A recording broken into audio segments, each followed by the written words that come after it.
Make thy knife chip and shatter.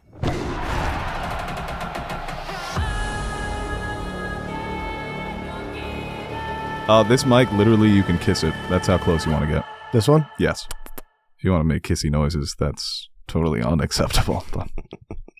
Hello, everybody, and welcome back to another episode of Nerd Soup. I am Beau Oliver, joined here today with Aaron, and we are back to review Dune Part 2. As you could see from the title in our previous episode that dropped yesterday, our Dune Revisited, we're coming back to do our spoiler-free, wow, let me say that again, our spoiler-free review of Dune Part 2. And probably next week, when we give everybody a chance to watch it over the weekend, we will release our spoiler discussion, hopefully with Teddy. He's going on Saturday. Hopefully, Aaron, you'll be able to make it because he did buy the ticket. But if you want to fuck him over because he's fucked you over so many times, perfectly fine with me. He texted me. He messaged me. He said he hoped the movie sucks because we were seeing it before him. You know what? We're in our 30s now. Yes. He just can't. Whenever he's not involved, he has to make sure he wishes us horribly. Yes. So, and I actually think he's the lucky one because us seeing it earlier means that we have to wait even longer to see it again. Yeah, exactly. Right? Yeah. No, it does. It's weird when you're in this in between because you're not anticipating anymore. So you don't have that feeling that everybody else has, you know? That special feeling. It's like when you're at the airport and everybody's already landed, they're walking past you. I'm like, that's a good feeling. To just landed. Yeah. I'm taking off. I don't know if that really works, but I think people, it's about feeling. Yeah. I'm going Thursday. When are you going again? I guess Saturday. I wanted to go back today, but I couldn't. So. Right. Did you, are you planning to rewatch the first one? Because I almost did that last night too. What, before I go see the second one? But I was just in such a Dune mode. Yeah. I was like, can I knock this out? But I couldn't. I was listening to the music though. I was listening to it too. And I was watching just a bunch of YouTube videos, so. Totally unrelated to Dune. Yeah. First take. I was watching that bow and arrow kid again. Guy rocks. Like, yo, this guy would be awesome in Dune. It would be a problem.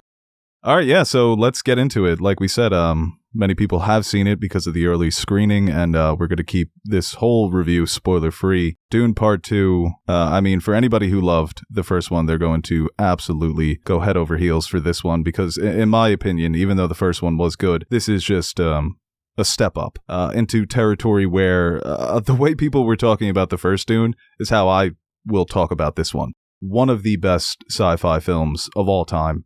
One of the best movies of all time. It just felt so much cleaner than the first one. And the first one's good, but it's like, you set the table in part one, and in part two is where you get to play with all the toys. Yeah. And it just looked like visually, you could see that his camera was a bit more jittery. He's got a still camera, especially when it comes to the sci-fi movies, Arrival, Blade Runner 2049.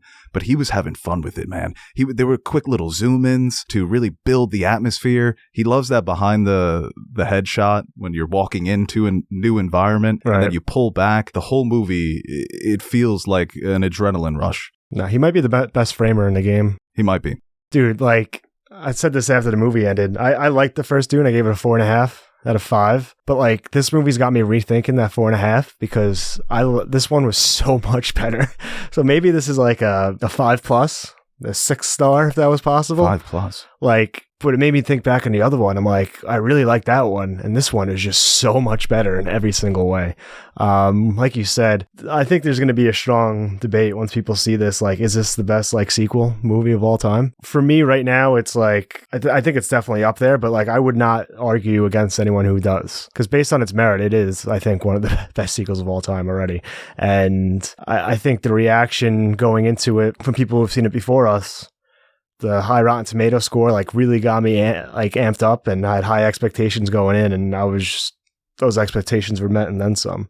It was just an incredible movie theater experience. Yeah, dude, a lot of people have talked about that. Is this the first in a new slate of blockbuster filmmaking where we get back to celebrating auteur directors, trusting them with these big budgets so they can bring these visions to life?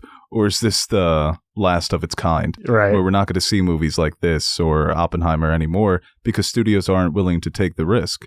And that's why Villeneuve is spending the capital that he had built up throughout this run that he's been on with smaller movies and then some bigger movies with Arrival and then going to Blade Runner 2049 and then choosing to adapt a book, as we've said many, many times and many people have said, that was considered unfilmable, and to just absolutely knock it out of the park.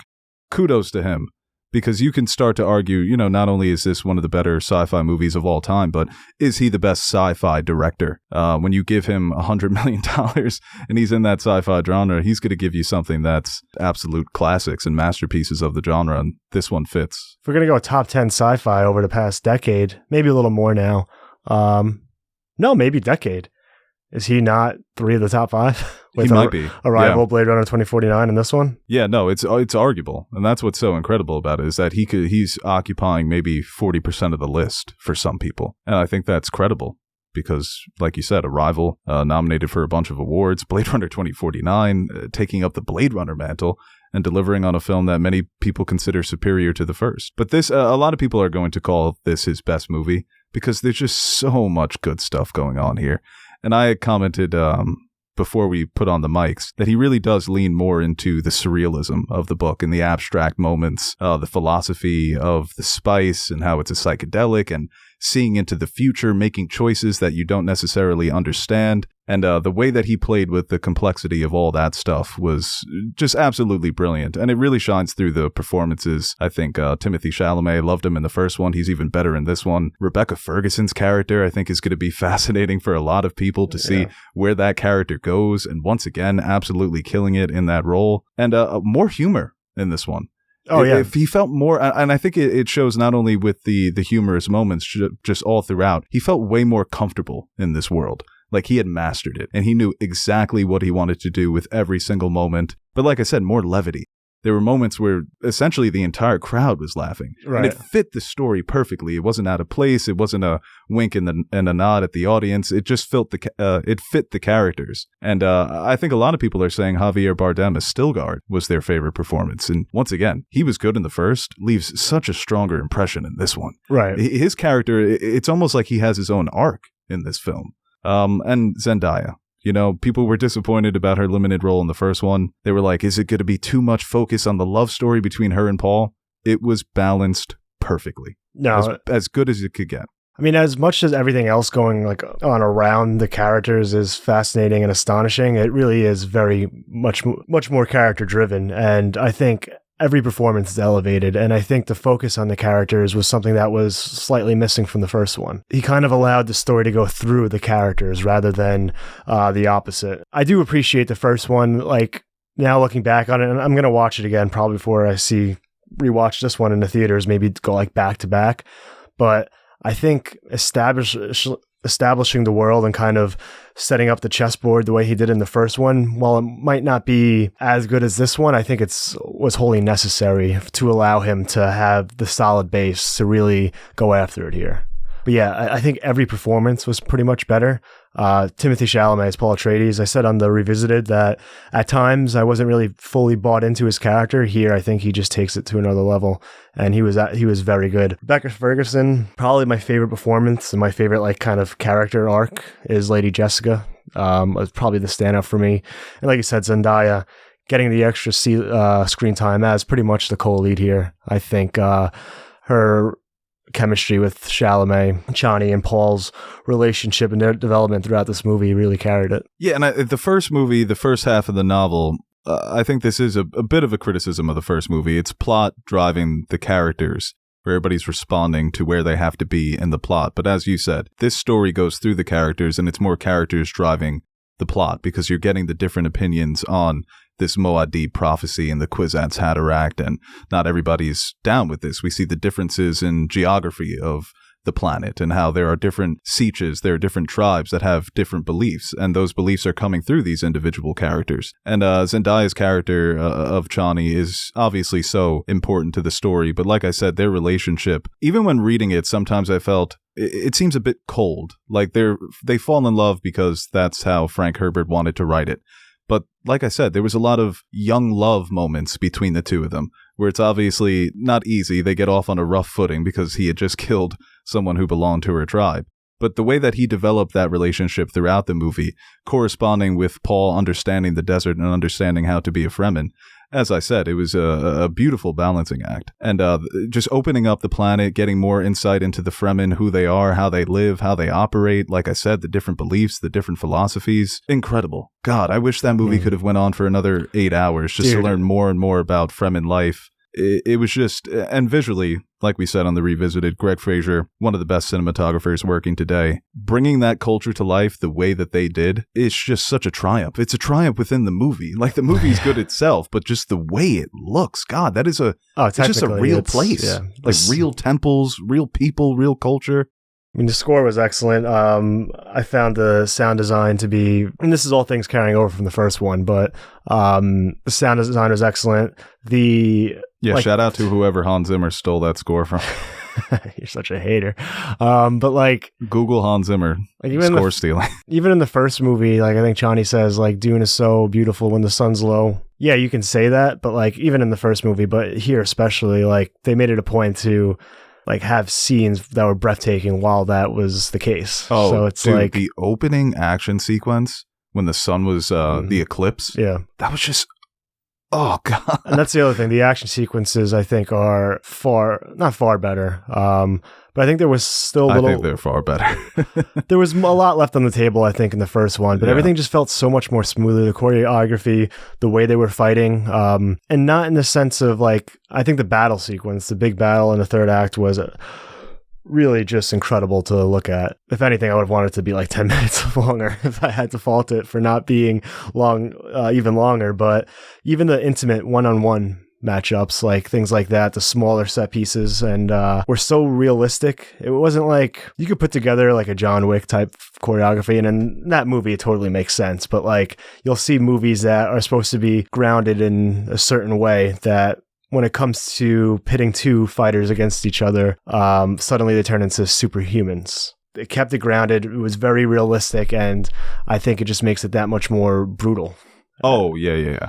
I think the choreography, like you said, it was very clean, but it also had way more weight to it. Right.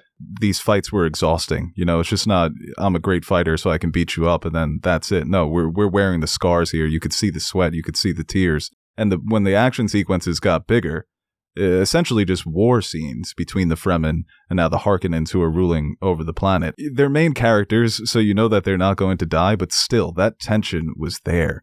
And they were brilliantly thought out and crafted and created. I can't remember how much of those scenes really do come from the books because it's been about 5 years. Mm-hmm. But my goodness, in terms of just capturing fighting, the weight of the war is all there. It's all over every single sequence. And then what's so impressive is they keep getting better. Right. He just kept topping himself. You know, he gives you a little opening taste of some new technology.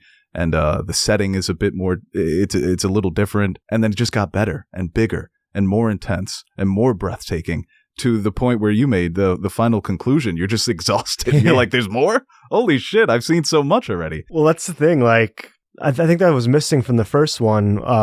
When I think of Denis Villeneuve, like his signature, I guess, what really draws me into his previous films was his ability to create tension. You know, Sicario, the highway scene, Prisoners. These movies had these like palpable tension radiating off the screen. And I think he really brought that back in this one, where you are at the edge of your seat, not really knowing what's going to happen and just creating these situations and putting your investment into these characters that you really are weighing on their every move.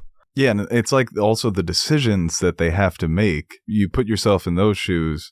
Well, yeah, not even tension. Scary. Not even tension derived from action, just by decision making, and what's going to happen next. And yeah, talk about scary. There's so many brilliant horror elements in this movie. And like you said, that mixed with the humor. Like he really, maybe not in the sense of like he couldn't have done that in the first one, but I just think confidence in himself. Like, okay, this movie book that was deemed unfilmable, I did it. I accomplished that in the first one. Like it or not, I think most people like it and think favorably of it. I got that out of the way. Now I can really have give myself the freedom and confidence to kind of go after it in different ways. Yeah, he really embraced the weirdness. There's one sequence, you probably can figure out what I'm talking about, early in the movie with Lady Jessica. And the way that it's shot, where you have shots of Lady Jessica, then you have shots of a new character, that it was so weird, and then a group of new characters that you haven't seen before that are just absolutely freaking you out. And that's the stuff in the book that wasn't as present in the first movie, and it's not as present in the first half of the story, but it almost feels like a Trojan horse situation.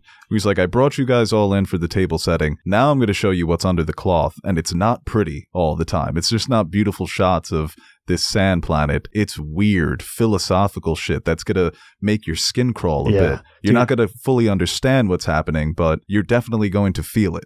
No, there's a shot with her with the radiant blue eyes that, like, I could watch that for 2.5 hours. Like, just screen presence, like, to a million. Just she's incredible. Yeah, she's one of the best finds of, like, the last 10 years. I mean, when she played Faust in, that was her name, right? In Mission Impossible. Oh, okay, yeah. She was just a star right away when you saw her in that yellow dress when they're in the opera house. Mm-hmm. And she's done such a good job of picking roles that are still movies that, you know, are going to be successful, but they're also respected when it comes to the Dune series and Dr. Sleep. But yeah, it's hard to determine who was my favorite out of the cast. I think it's Austin Butler. Yeah, no, we were talking about it before. His mannerisms, his facial expressions, the way he just moves and acts, like... No, he's got that it factor to him, too. Like, he understands the assignment. Everybody had so much fun with the whole Elvis accent. I hope he keeps this accent for another 6 months, because it was so freaky. Just his face, like the no eyebrows, the bald head, like it all just worked. Yeah, it, like, especially like the contrast between him and Dave Bautista, just physically. Right, but like... No, it got to a point where you were more scared of his character than Bautista's. And it wasn't just because... you know, he's a good fighter, and he's supposed to be the antithesis of Paul. It's not very subtle, and I think even in the trailers, people can gauge that. But it's just like you said, the mannerisms, the way he carries himself, he gives off the impression of somebody who's you just can't read him. Yeah. He's totally reckless. Whereas Bautista's character is the traditional brute. Scary, but predictable. But their dynamic was great. And the Baron kind of have a similar role, still in the shadows, and then his big tub pulling the strings. More of a backseat, this movie. Yeah, but still with the plans within plans. Oh, yeah, and their homeworld looked... So they have a black sun, that's what they said, right? That's why they're all just... black and white, yeah. Right. That was a great detail, too, man. Yeah. Everybody was complaining about that when they first saw those images. Like, oh, you're not being very subtle here. It's like, well, it's science. Yeah. And then, obviously, Christopher Walken, Florence Pugh, Emperor and Princess. Oh, really good, too, man. Yeah. Florence Pugh, I was surprised, just knowing, because that's essentially what she does in the book, too. Every chapter features, like, a little blurb from her diaries. So it kind of sets you up for what you're about to see. She's recalling the events. But the way that they incorporated that within real time was... awesome. Well, they think there's some cool things to kind of help, like in place of exposition. I feel like that was a cool way. They nailed it, yeah. And also, there's a very interesting thing they do with Lady Jessica in a way that you kind of get her internal monologue, but in a very interesting and clever way that... No, in a way that's going to freak people out, and they're not going to realize that they're being fed exposition. They're just going to be like, how is this happening? It's a way to do exposition without it being exposition-y. And it was brilliant. Yeah. So I think those two things really, because with a world this big, and some people can look at the first one being like it is just basically exposition maybe for this movie in a way, but it's such a fine line and a delicate thing to play with, because like you definitely need it so people aren't lost, but you don't want it to be such a huge part where it takes away from everything else. And I think it was pretty clever to incorporate it in those type of ways. What did you think about the new information we got about the Bene Gesserit without any spoilers? Because I know they were your favorites in the first movie, just that group, because of them being in the shadows, them pulling strings. Oh yeah, the string pulling, politicking, I think it was one of my favorite parts of the movie.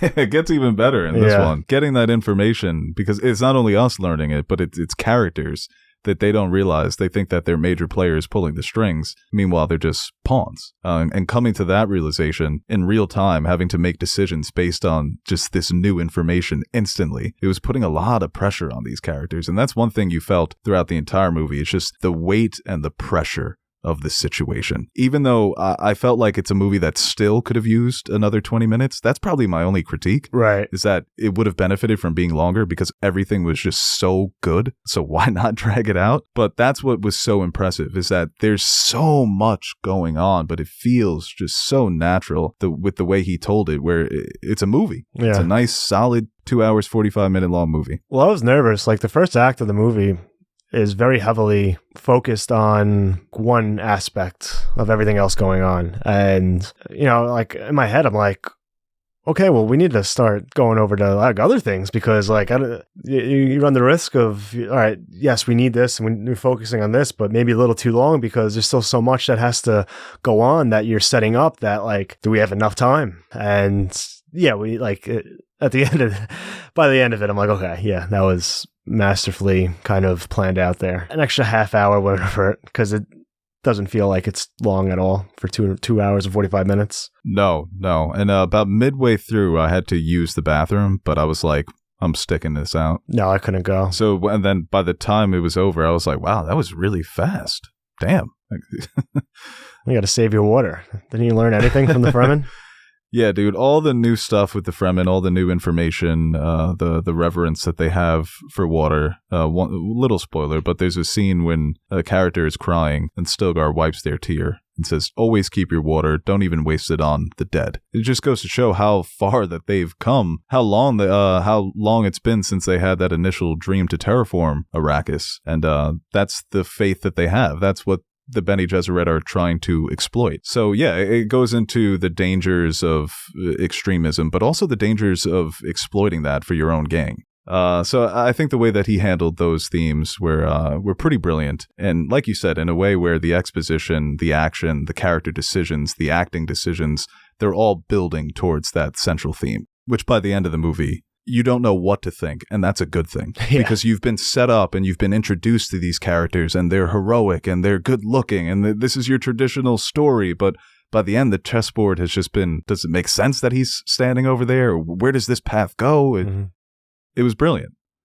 And I do hope he gets the chance to adapt the second novel, because, like I said, he was leaning into the weird shit, and this one, it's tip of the iceberg when you go ahead and read those next few novels. And Dune Messiah would just be awesome, especially if, once again, you can Trojan horse everybody into coming back for the third one, being like, oh, the second one was kind of weird. Yeah. Just wait until you see that third one.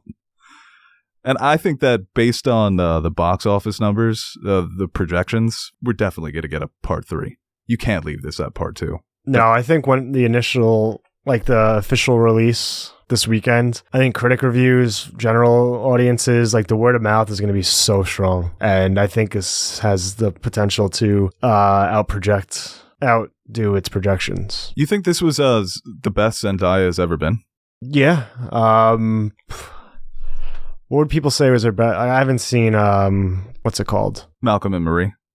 No. Because I didn't love Malcolm and Marie, but I thought that was her best performance up until this. Euphoria. Okay, right, Euphoria. Yeah, and she's the lead there. Yeah. I don't know how strong the writing is, because Malcolm and Marie, same writer. And she's got challengers coming up this year with Luca Guadagnino. Not necessarily that she hasn't been acting in the Spider-Mans and Space Jam and New Legacy. Yeah. But like you gotta really act.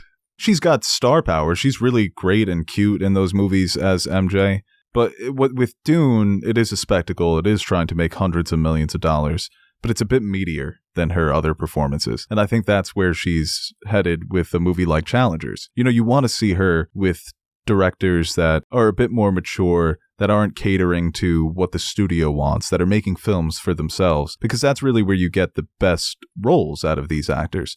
And I think she is someone who has that ability. She's a fantastic model. She has star power, she has charisma, she has presence. Let's see how far she could take that in a role that drags her through the mud. And I think that's what they were going for in Malcolm and Marie. And as I said, to me, that is still her best role. And I think here you could put that right up with Malcolm and Marie, because it's also a better movie.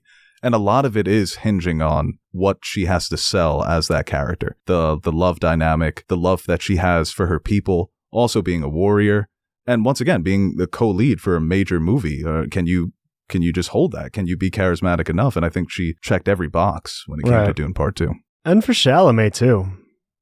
I mean, yeah, Call Me By Your Name, maybe, but like, I think he's better than this than he was in the first one, better than he was in Wonka. He's good in Little Women, but as the leading man in this one, I think he's very convincing. And he came out of the gate hot with Call Me By Your Name. Yeah. he set the bar really high. But no, he's, when they announced him, I was like, perfect. Mm-hmm. No notes. And some of the shots, dude, when he's walking as like a silhouette with Arrakis behind him. Yeah. And his still suit capes like flapping in the wind. I was like, yo, it's cold, motherfucker. Yeah. The Paul character it was fun to watch him progress and kind of come into his own and the decisions he makes. That's another thing. Like, boy, he would have been such a good Anakin Skywalker. Sorry to cut you off. I saw one review that said he gave off like Anakin vibes.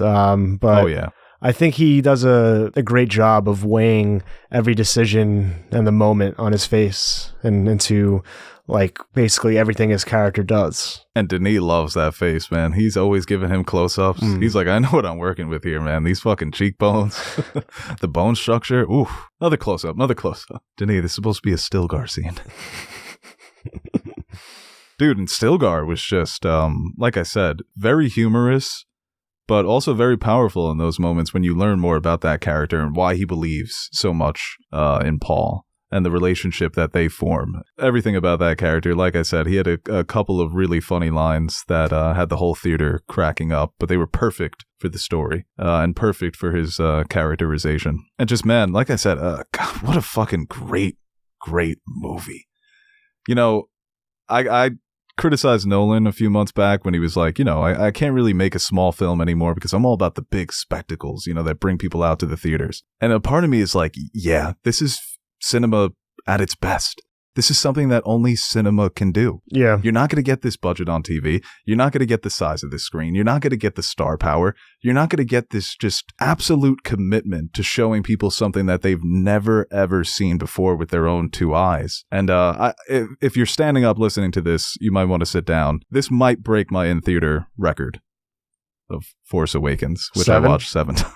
No, I want to see I know this. people are probably shocked here. Yeah. This is a movie that, like, Oppenheimer for sure, like, such a great experience in IMAX. But I watched Oppenheimer at home and I still fucking loved it. Right. I can watch this at home and I'll still fucking love it. Sure. This experience in a theater, big screen, like you said, loud as can be, fully immersive. It might be the most like deserving of like, while this is an IMAX, see it as many times as you can because you might, who knows when you can have that experience again. Oh, dude, totally. And it looks like IMAX is starting to figure out, if we re-release movies, we can still make like a nice little happy buck here. So yeah, you want to catch it while it's in IMAX or while it's in Dolby, get that great sound, get that great picture. But like you said, it's a fun argument to have which movie is IMAX more important to, because Oppenheimer is shot a majority in IMAX, but this is the action movie. So it's always going to be a bit more special when you're watching a movie like this in the IMAX theater. No, yeah, as good as Killian looks, like projected on a 60-foot screen. I mean, yeah, talk about another guy bombs with great and bone stuff structure. and like sword fights are a little cooler than conversations with Einstein. Speaking of which, I'm glad it didn't, but also how fun would it have been? Because I think if this movie releases in November, director would be a lot. Oh, right. Yeah. And Best Picture. I still think Oppenheimer would get the nod just because... I think up until that point, it was building so much momentum. Even this wouldn't have been enough because it's still, once again, it would have had that sci-fi stink to it for the Academy. Even though I think it would have been nominated like the first one was. But to award him that, I think over Nolan. Cinematography, score, like edit, like in those categories, I think it would have been a lot of fun. But even Villeneuve versus Nolan, like going into it, maybe it's a little bit more muddled. I still think Nolan probably would have won majority leading up to the Oscars, but... Dude, but look at all the movies that are being pushed back. I mean, obviously we're going to have some great directors come out with movies and movies that we're really not keeping an eye on that are going to come out and everybody's going to love them because that happens every year. But this is wide open for Dune Part 2 to dominate award season. I hope so. Well, a movie like this, I'm more optimistic that like a March release won't hurt it. I think so. I think it definitely has staying power. Yeah, like ideally, like Nolan gets his this year and then Villeneuve gets recognized for it next year, especially not even getting nominated for director for Dune Part 1, even though picking up every other nomination that it could, technically. They're going to do the opposite here. They're going to just nominate him for director and nobody else gets a nomination. But I think this one has potential for maybe some acting awards as well. Oh, yeah. Definitely, dude. If anybody...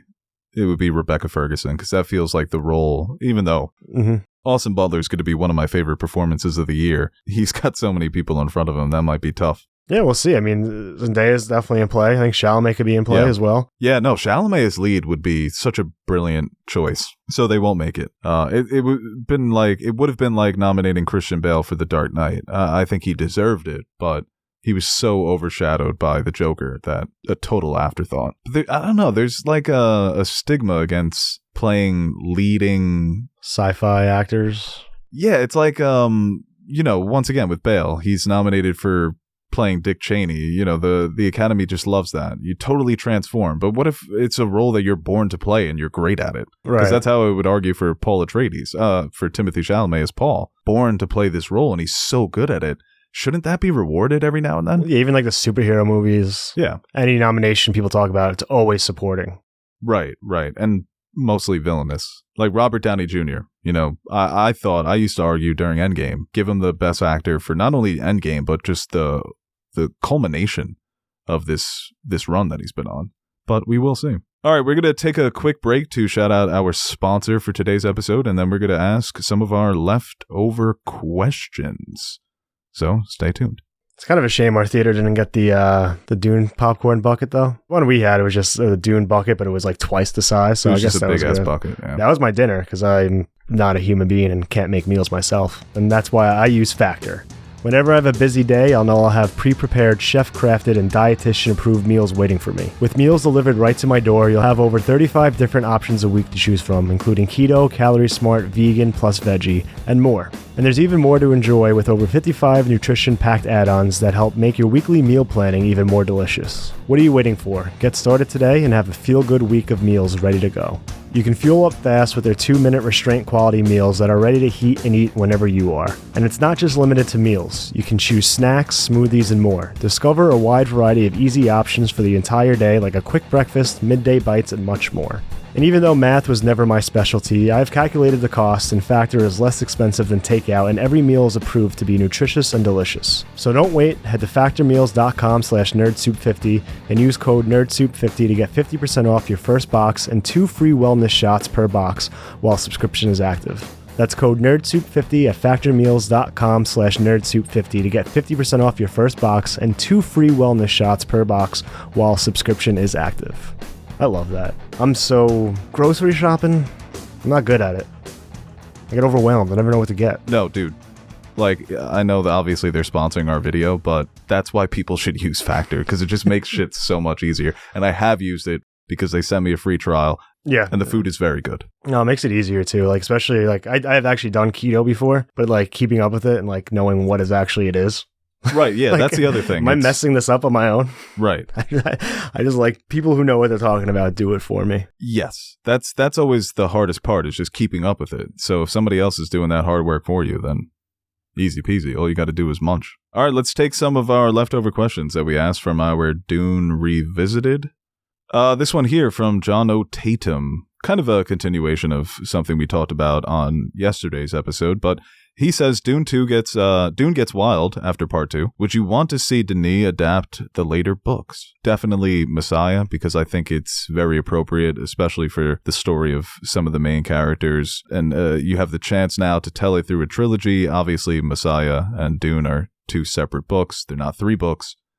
But Messiah, I think, fits nicely into one movie, another one epic movie. And he's talked about wanting to take some time, maybe like 5-year gap, even to a 10-year gap. So we will see. As for the books following Messiah, haven't read them, don't really know much about them. I know some of the weirder parts of them. Really, really weird.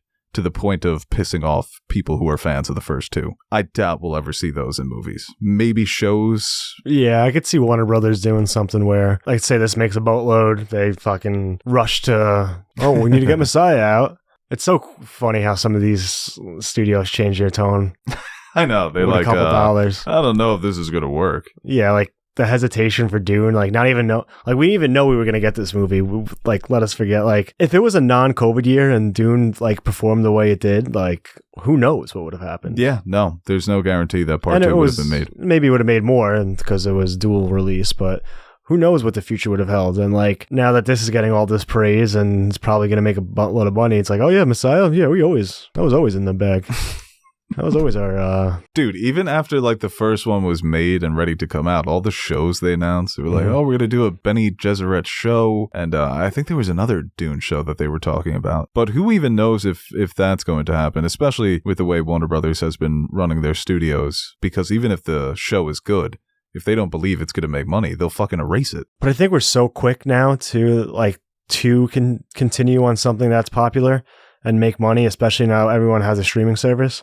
If Lord of the Rings came out in this era, like I feel like something like Rings of Power would have been announced 2 years after Return of the King, just to put on their streaming service and capitalize off the success. So I think if this does well, then hopefully Villeneuve, I hope he doesn't get pressured and pushed into making Messiah right away, if that's not what he wants to do. And if he wants to take his time to make something quality, that's obviously the best way to do it. But if he does take that break, maybe there's something in the gaps, limited series, keeping Dune in the minds of everybody. I don't know. Yeah, I really don't want to see Dune go that way. I think we really need to stop that when it comes to these franchises. Like they just announced Beef Season 2. Beef was just such a good one-off miniseries. It feels so weird to bring in new actors because it felt like so much of the comedy and so much of the story was about, not all of it, but the Asian American experience. And those stories are so few and far between. That's why a movie like Crazy Rich Asians, that I didn't love, but I had people tell me, we don't really get those movies with the Asian American perspective. There's a lot of movies that come out of Japan. There's a lot of movies that come out of China, but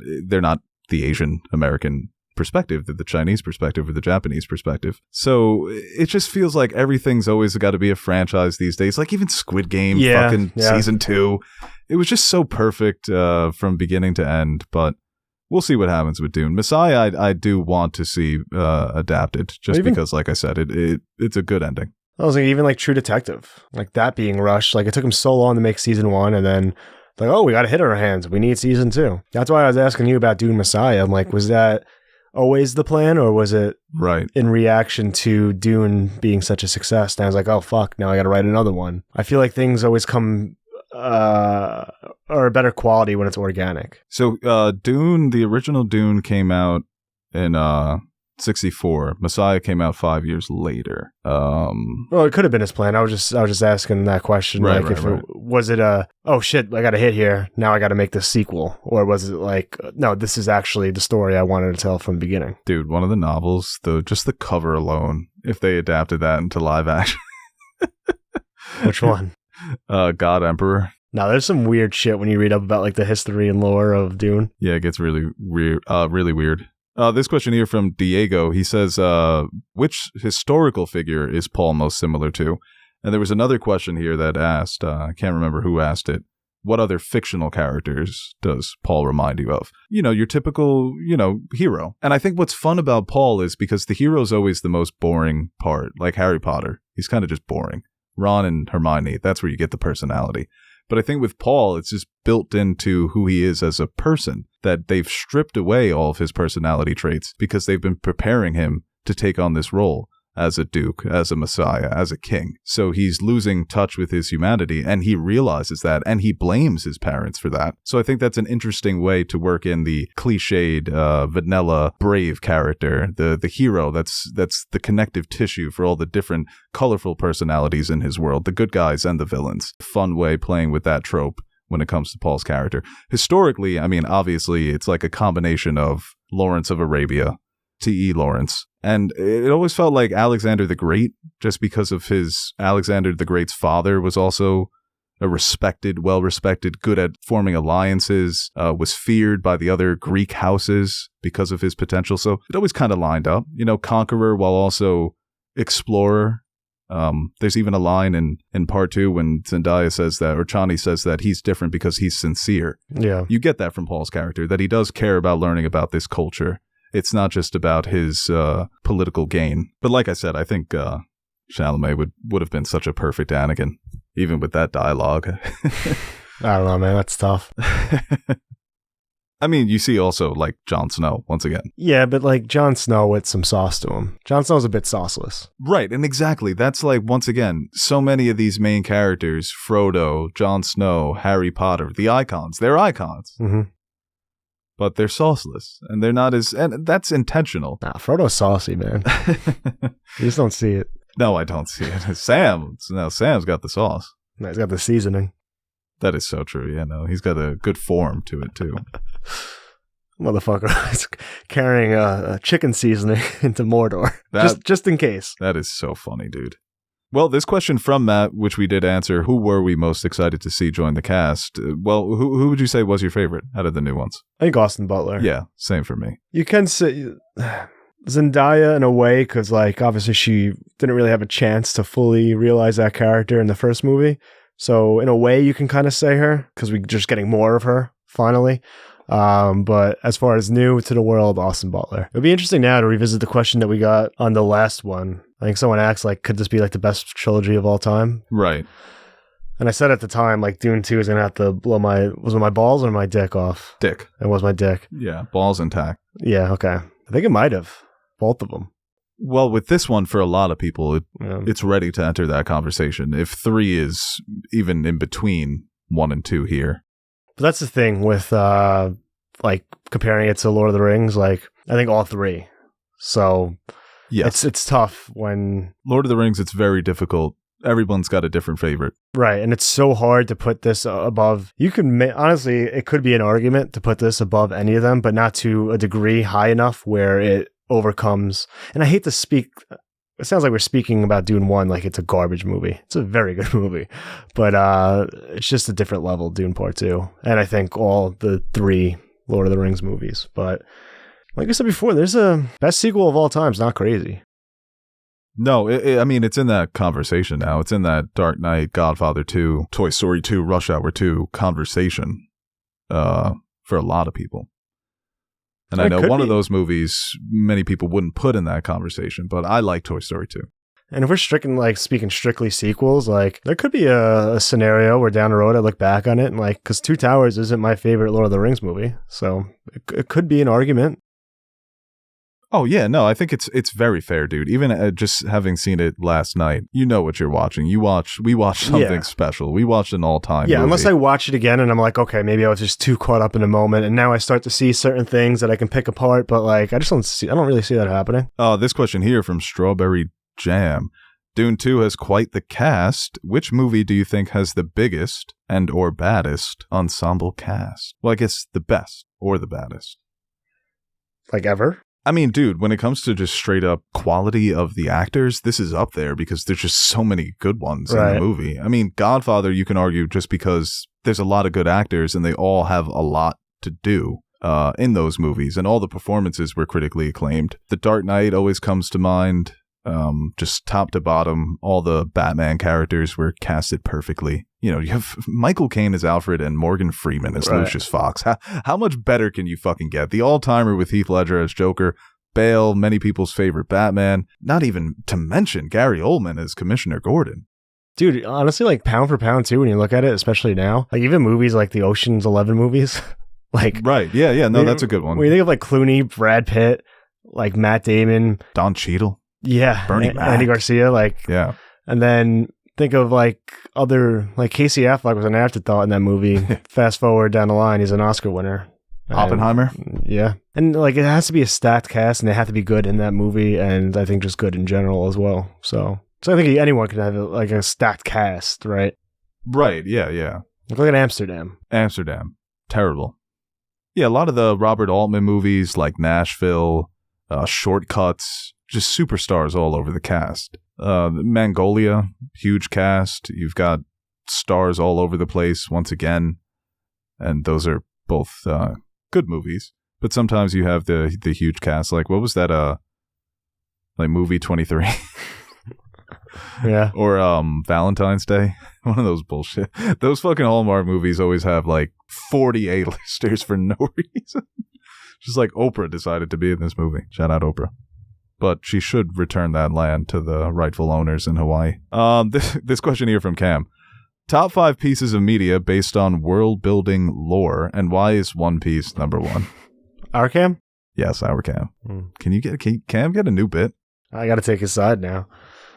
I'm waiting to see if you guys can resist. There's no fucking way you guys can resist making the Beau hasn't seen it.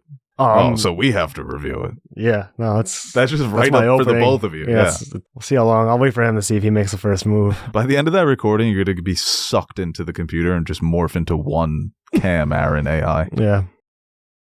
No, one thing, like, I'm still, like, early in, like, my anime viewing. Because, like, One Piece is good. Your like, anime journey. Yeah, because, like, One Piece is just, it's just going to take up 5 animes I could have watched. Right. But it is pretty incredible, like, from what I've, like, the ones I have seen, the ability to really create worlds.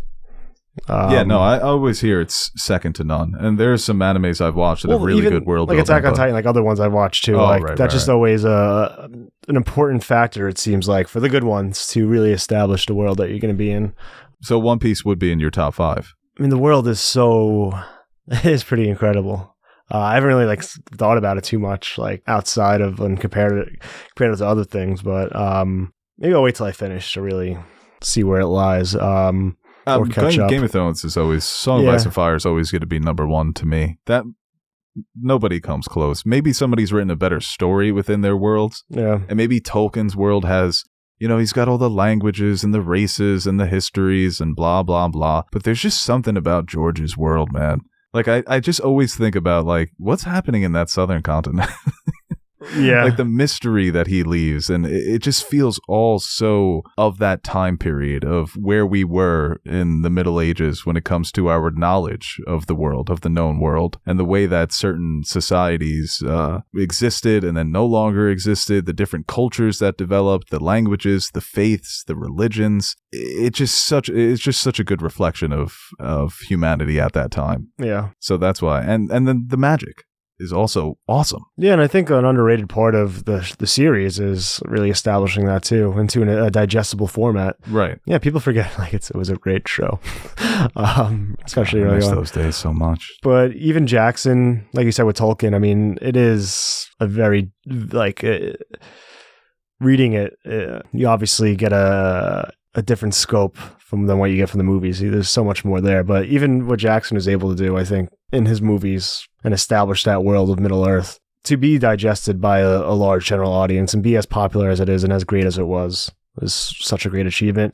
And you might know more from reading Dune and my YouTube videos I've watched about the history of Dune. I mean, the world Herbert was able to create, but I think Villeneuve does a fucking excellent job establishing it for on screen. Yeah, that's definitely up there when it comes to world building. I guess my 2 favorites, I mean, grew up loving Harry Potter, still love those movies. It's a shame that the writer is now doing 40 years in prison.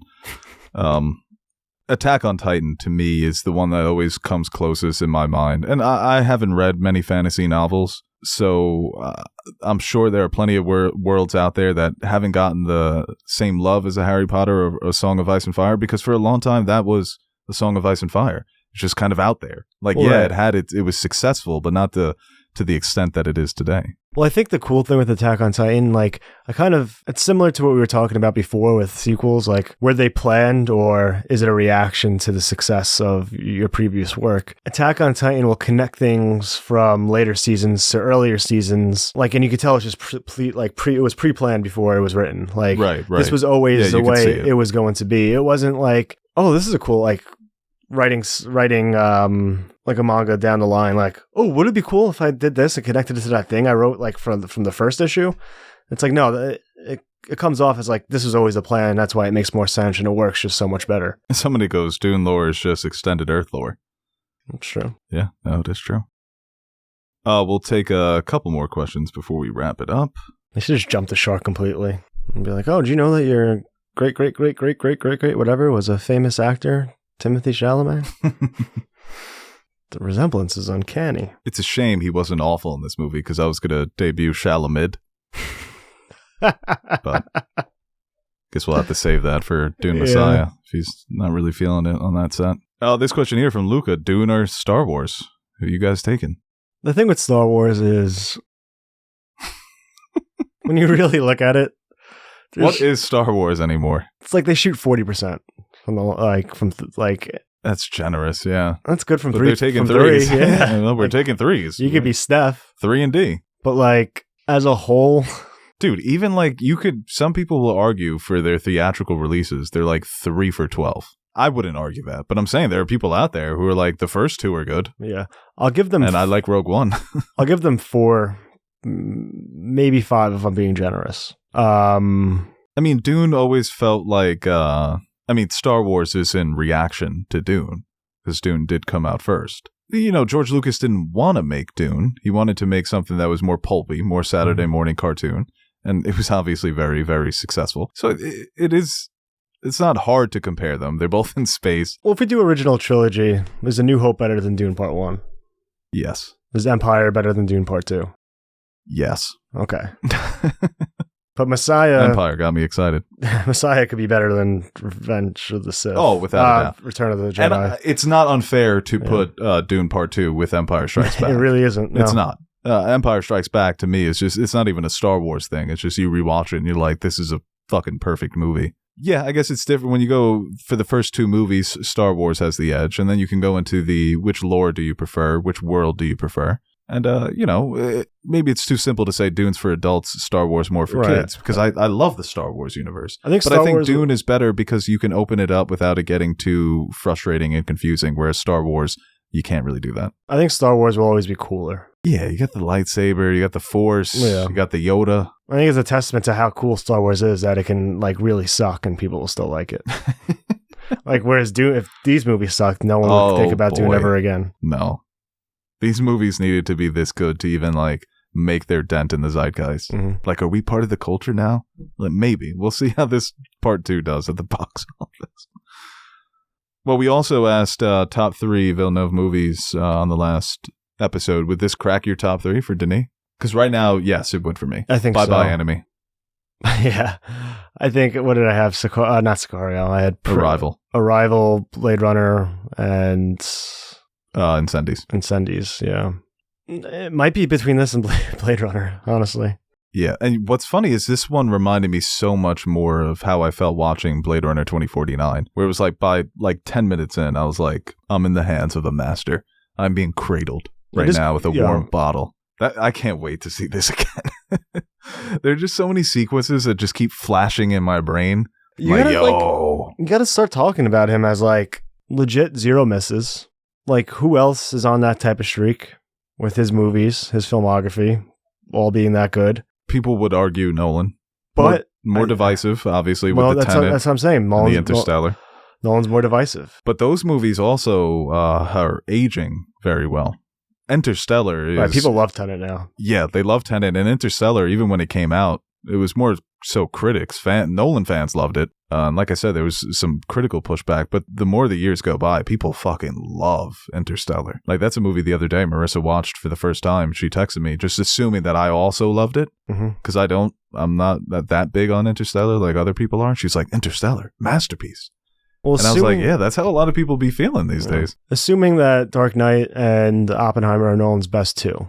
I mean, like a versus battle, like you're throwing out Dune 2 and you're throwing out Blade Runner 2049 if you're Villeneuve. Right, yeah. And with Incendies, it's weird because you have to put up Incendies against like maybe Memento, but even then, it's tough to compare them because Nolan was... Yeah, he has Arrival in his back pocket. Right. You're going to throw out Interstellar? I think Arrival's a better movie. They should do director versus. God, Interstellar versus Arrival would be such a bloodbath. You have to watch the whole movie. Yeah, right. So it's like a 3-day event. With the crowd. Yeah. Villeneuve just screens Prisoners. So let's see what Nolan counters with. Just drops Tenet. Everyone goes crazy. Then you have to sit and watch the movie. I know, yeah, 3 hours later. All the Denis fans are booing at certain lines. Like with the love speech in Interstellar with Anne Hathaway. Boo! Get a better writer. You can't write. Jonathan Nolan merchant. I mean, dude, they've become... It was so cute the other day when they made that little TikTok. He was like, I'm Christopher Nolan, and this is clearly not Christopher Nolan. And Denis like, oh, giggling. I was like, those two together are just so cute. You know, they're very similar, obviously. Nolan's been more successful with the box office, but showing us shit that we haven't seen before, right? They're awesome, and I'm glad they're buddies. It's like their version of a dick measuring contest is the longest 70mm IMAX reel. Yeah, I know, yeah. They both carrying their fucking reels around like boom boxes. Just walking around Hollywood like, hey, what are you doing? No, nothing. Just got my 70mm IMAX reel. Roll them down the hill. Mine's faster than yours. All right, guys, that's going to do it today for our Dune Part 2 spoiler review. We will be back sometime next week, sometime early next week to do our spoiler discussion, and that should be fun. We're going to ask for some spoiler questions. Hopefully, we'll have Teddy on that review. You never know with that guy. I don't want to say he's going to be on it, but that's going to be really fun, man, to just have the opportunity to watch this movie again, talk about it again, get into all those meaty plot details. There's going to be a lot to discuss. Aaron, thank you for joining me on this episode. I am Beau Oliver, or Ruben, formerly known as Beau Oliver. Signing off. Make sure you like, share, subscribe, do all that fun stuff, and we'll see you back here soon. Probably our best review yet. Hey guys, Aaron the Nerd Soup Monkey here with a brief shameless plug before we end the video. Do you ever feel like you don't have an adequate amount of nerd soup in your life? Like you're going to bed hungry and yearning for the nonsensical yet entertaining nutrients our podcasts provide? Well, we've come up with the perfect solution. The Nerd Soup Fan Question Podcasts, exclusively available to our Patreon supporters. You can sign up now by visiting patreon.com/nerdsoup, and for the price of only $1 per month, you'll receive exclusive access to our weekly podcast where we answer your questions that don't make it to the main show.